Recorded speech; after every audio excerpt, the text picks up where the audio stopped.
বাবা, তুই আমার কত সেবা করিস, আমার পা টিপে দিস, আমার রোজ কাপড় কেচে দিস, যা দুবেলা দুমুঠো খেতে দিবি, তাতেই আমার সন্তুষ্ট। ও মা, এটা তুমি কি বলো? এটা তো আমার কর্তব্য। না রে, এমনি বলছি। এই তোর একটা বোন আছে না, বেশ খুব সুন্দরী, কথাবার্তাও খুব ভালো, আমার খুব পছন্দ।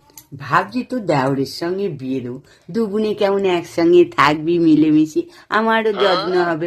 ও মা, এই দেখো, বলতে বলতে বোন ফোন করেছে, কথা বলি। হ্যাঁ, ফোনটাকে একটু জোরে দি, একটু শুনি। ঠিক আছে।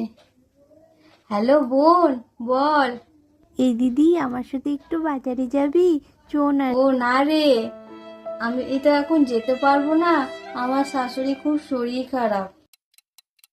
ও, বুড়িটা রোজকার নাটক শুরু করে ও দিয়েছে। না, মানে এই আমার শাশুড়ি বলছিল আমার দেওর আছে না, দেওরের সাথে তোর বিয়ে দেবে, তাহলে কথাবার্তা বলতে না বলছে। না, মাথা খারাপ নাকি? ও শাশুড়ি তোর জীবনটা জ্বলিয়ে পুড়ে দিচ্ছে। আমি যদি হতাম তুলে মুঠি ধরে মারতাম।